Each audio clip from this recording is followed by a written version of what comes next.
Well, Broncos fans might be divided about their opinion on what they want to happen in Sunday's game against the Raiders. There is no divided opinion at Broncos headquarters. The Denver Broncos want to win. Even though winning might drop them to the 16th overall draft pick, when losing could help them jump up to the 11th overall draft pick in April's draft, there is no doubt about it. The Denver Broncos want to win this game. Sean Payton wants to win this game. There is a lot riding on this game. We have not beat the Las Vegas Raiders. We have not beat the Raiders even when they were in Oakland since 2019. Like, I didn't have half of my kids then. COVID wasn't even in our lexicon. Like 2019, December 29th, I believe, was the last time we beat the Vegas Raiders. That is the streak that Sean Payton hopes to end.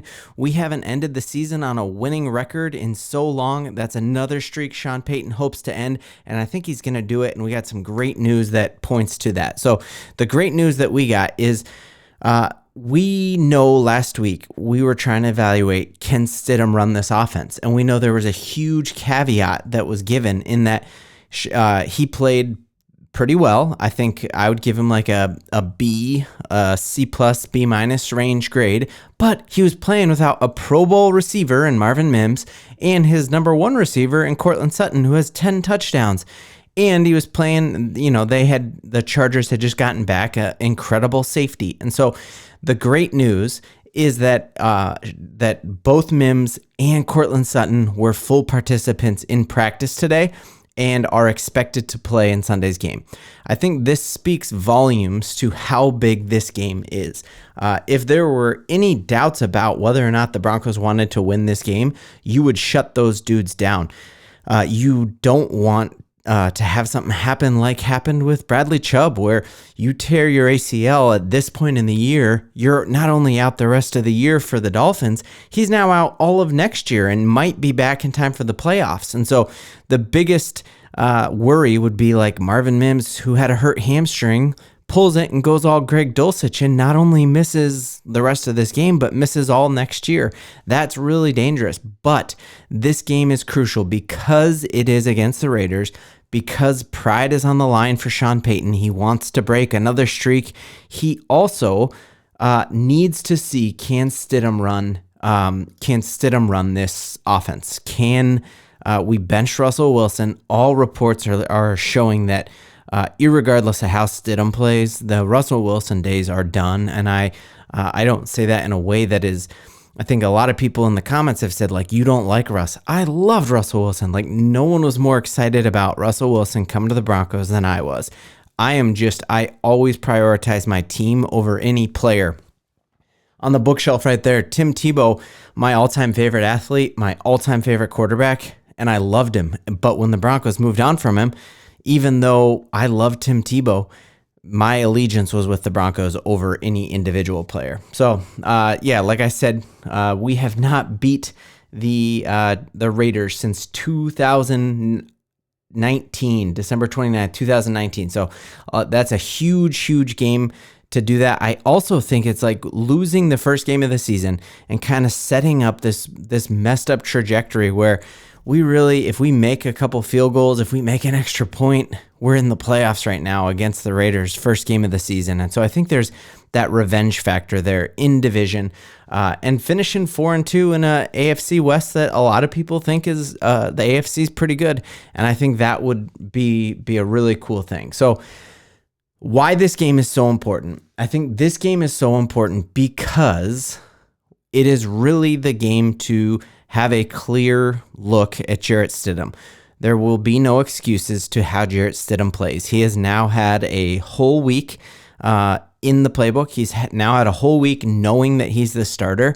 I think of just putting myself in his shoes, we didn't hear all this news about Russell Wilson until Tuesday of last week. And so imagine that you're a young man and all of a sudden it's like Tuesday afternoon and you just show up at work and they're like, hey, you're the starter next week. And Russell Wilson he's going to be there like clapping and the cameras are going to be on him, but you're the starter. Like, he didn't even have a weekend to process, a weekend to think about what he's going into. So now he has had this entire weekend after a win to go in knowing what he's doing. He's playing against a team that he was running the scout team against this defense.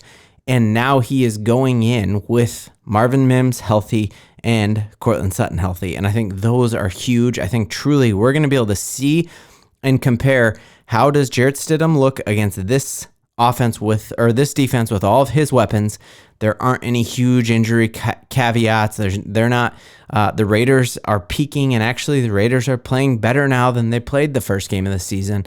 They seem really bought in on their new interim head coach, and so I think this game is really going to be that litmus test for can Jarrett Stidham be our quarterback of the future. And according to Peter King, who's had a ton of really accurate predictions, and you don't have accurate predictions just by like being good at guessing. You have accurate predictions because you're connected. And so he predicted Case Keenum, or as John Elway called him, Case Keesum, was going to land in Denver after that awesome year he had in Minnesota, and he did. Well, now his most recent prediction is that Jarrett Stidham is going to be our starting quarterback next year.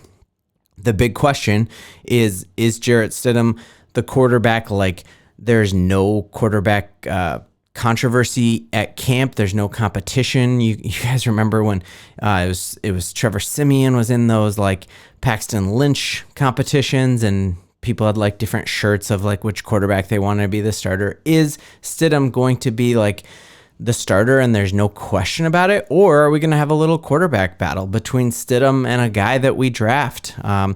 Could Penix fall to us? We're going to do so much breakdown of quarterback potentials in the offseason.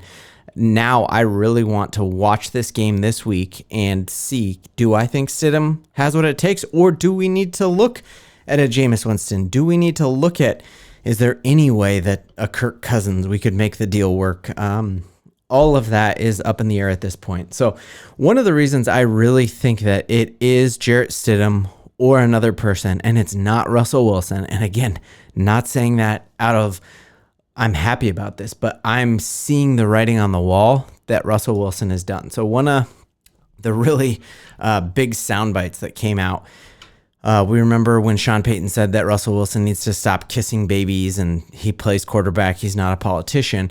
One of the other big sound bites that came out of that was after Sean Payton made Russell Wilson fire all of his personal trainers and not bring his personal quarterback coach onto the field during games, took away his field access at Broncos training facility for his whole family. Like you heard Sierra would just like walk across the field and use the bathroom in the main training facility. Once Sean Payton took all of that away, took away Russell Wilson's offense or his office, one of the other things he said was, we are more anonymous donors this season. We're working and we're less visible on social media. And so Sean Payton basically said, I want to stop shouting our work from the rooftop. And we remember Russell Wilson's Twitter game last year under Nathaniel Hackett was like ridiculous. Like he would have tweets scheduled at the start of games where it would be product endorsements for new sunglasses and cool like Gucci bags and stuff like that. You've seen all of that really, really tamped down, and his Twitter game and his social media game has been night and day difference. Like just go look at Danger Russ last year with Nathaniel Hackett, just the number of tweets versus now, and it is almost like a different person entirely. Well, we have seen since the benching that has completely changed. So we have also seen Russell Wilson put it on blast of like, you don't hold your own little press conference by your locker if you plan on returning. Like you just blasted your former employer on national media, and you don't fire shots like that if you intend to come back. I know he said, I hope I'm back, but I think he's just saying that. So yeah, if you just look over the past few days, he's tweeting up an absolute storm. Some things that he would have done before, like retweeting things from pumping up his players, but then you also see stuff like this where he's retweeting things about his wife being related to Derek Jeter, and then this one was crazy of like if you look at the mic'd up from the Nightmare Before Christmas, the game we lost to the Patriots, he in the pregame thing as he's hyping up the receivers says gratitude, anxiety, and worry can't exist at the same time. And so he says that, and then he kind of like quote tweets himself. So that's a interesting move there too. But you just see here so many things that he's come out and gone more aggressive on Twitter. So you see that in addition to really plugged in guys like Peter King saying, hey, they're moving on from Russell Wilson. That relationship is almost completely severed. And I guess the biggest hope for the Broncos is that we can do like we did with Brock Osweiler, where we can trade him to a partner who will pick up part of his deal, so that maybe we include Russell Wilson and a third-round draft pick, and they pick up part of that cap hit.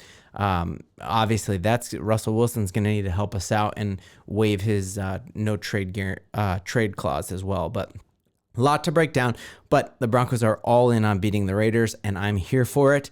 Can't wait. Lots more coming this week. Broncos Country, buckle up because we're about to beat the Raiders.